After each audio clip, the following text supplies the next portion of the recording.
गरीबी होना कोई पाप नहीं। हम लोग खुद जब अपने स्टूडेंट लाइफ में थे तो हम लोग उसमें गुरुद्वारा में जाके खाना खाए थे। ये हालत था हम लोग का। सर है ही नहीं यार, मेरा खान सर नाम न है। सुन तुमको एक बहुत बड़ा मिस्ट्री बताते हैं। हम जब पढ़ाने गए थे ना तो हम टीचर नहीं थे। एक ऐसी कोचिंग थी जहां के टीचर जो थे मतलब उस कोचिंग ने कमाने के लिए मतलब लड़कों को रख लिया, बट टीचर ही नहीं थे उसके पास। सारे स्टूडेंट भाग गए। तो हमारे पास बुलाया गया कि सर आइए ना एक बार क्लास लीजिए। तो पहला दिन में 6 लड़का था सर, अगले दिन में 40-50 हो गया सर, उसके अगले दिन 150 हो गया सर। मतलब एक हफ्ता के अंदर अजीब हो गया क्लासरूम। तो उस सब तुरंत क्लास ले लिया कि भाई बढ़िया टीचर है, बहुत ज्यादा लड़का आ जा रहा है। अब उन सबको डर हो गया इस बात का कि भाई ये जो मास्टर है ना, अगर यहाँ से हट गया तो सब लड़का इसके पीछे चल जाएगा। तो उन्होंने हम पे कहा कि ना आपको अपना नाम बताना है, ना आपको मोबाइल नंबर बताना है। हम कहे कि भैया हमारा क्या मतलब इस, वैसे भी हमारा इस सबसे कोई बहस नहीं रहा। गए वहां पे, ना नाम बताए ना मोबाइल नंबर देते थे किसी को। कोई बात नहीं, ऐसे पूछता था सर आपका नाम क्या, तो हम लिखते थे GS टीचर। उन लोग की मजबूरी हो गई क्योंकि बैच देना है, उनको नाम बताना पड़ेगा ना। तो उन लोगों ने एक नाम जुगाड़ दिया, खान सर। तब से हम हो गए खान सर। जबकि हमको ऐसे लोग हमको अमित सिंह कह के बुलाते हैं।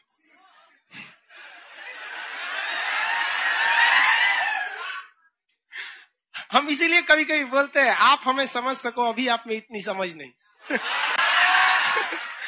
यार हम क्या है ना, एक मिस्ट्री है। बैंक में लोग हमें अमित सिंह ही कह के बुलाते हैं। अरे हम अपना नाम तक ना बताते किसी को।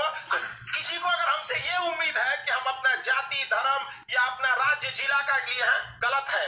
वो सबसे बड़ा गलत है। हमें कोई किसी खास मजहब का समझता है तो वो सबसे बड़ा बेवकूफ है। बाकी मुसलमानों को किस चीज के टेंशन है पता है? उधर जन्नत जाना है उन लोग को। उनकी जिंदगी का बस एक मकसद, हमको जन्नत ले जाना है। अरे भाई साहब, सबको जन्नत में जाना है। इसीलिए हम पहले डिसाइड किया हमारा नरक में जाना है। इतना भीड़ भाड़ एरिया में कौन रहेगा, शांति चाहिए हमको।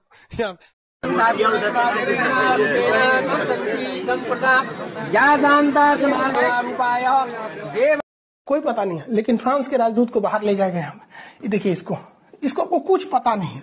बाबू लोग तुम लोग पढ़ लो, अब्बा के कहने पे मत आओ। अब्बा तो पंचर साटिए रहे हैं, अब ऐसे ही तुम लोग भी करेगा ना तो बड़ा होकर तुम लोग भी पंचर साटेगा। लो तो पंचर मत साटो, वरना तुमको तो पता ही है, नहीं तो कुछ न होगा तो चौराहा बैठ के मीट काटेगा तुम, बकलोल कहीं का। बताइए, ये उम्र है बच्चों को यहाँ पे ले आने का। बैनर से छोटा ही बेचारा ये है, क्या कीजिएगा। 18-19 को पैदा होने से तो कोने काम आएगा। कोनो बर्तन धोएगा, कोनो बकरी काटेगा, कोनो पंचर साट। 1-2 रहे सब तब ना आदमी बहुत बेहतरीन नाम रखता है। इनको नामों कौन ची होगा, छोटका, मझिला, पतरका, ऐसे समास होते हैं सब। द्वंद समास बोलते हैं ना। द्वंद समास एक ही चीज के 2 अर्थ होते हैं, उसी को ना बोलते हैं जी। तो उसमें होता है ना एक तो, सुरेश ने जहाज उड़ाया, मतलब सुरेश जहाज उड़ाया। द्वंद समास में अब बस इसका नाम चेंज करिए, अब्दुल ने जहाज उड़ाया। सब देखिए लेकिन अंतर हो जाएगा। सुरेश ने जहाज उड़ाया मतलब उड़ाया, और अब्दुल ने जहाज उड़ाया मतलब भड़काया। इसको कहते हैं द्वंद समास। एक ही शब्द के 2 केवल एक देश है, इधर 57 देश खड़े हैं सब अकेला उससे, फिर भी इन 57 की हिम्मत नहीं हो रही है। इजराइल की कुल जनसंख्या जो है वो लगभग 90 लाख है, जिसमें 70 लाख के आसपास यहूदी हैं। लेकिन इन 70 लाख से टकराने की हिम्मत 180 करोड़ ये जो इस्लामिक देश के हैं लोग, इन लोग की अभी हिम्मत नहीं हो रही है। देखिए हुआ क्या कि इन यहूदियों ने ना स्कूल की पढ़ाई पर बहुत ज्यादा ध्यान दिया, जिस वजह से कहते हैं कि शिक्षा उस शेरनी का दूध है जिसने पिया वो दहाड़ा है। और ये लोगों ने शिक्षा को जरूरत नहीं दिया, मदरसे में रह गए लोग यहाँ पर, इस वजह से ये लोग हो गए। तो ये झुंड में आ रहे हैं लोग और वो अकेले चल रहा है, फिर भी इनकी हिम्मत नहीं है लड़ सकने की। ये हम गारंटी देते हैं। कुछ लोगों को जो फिलिस्तीन समर्थक है उन्हें बुरा लगता होगा। और देखिए बात समझिए, इनकी ये क्या सोचते हैं, इन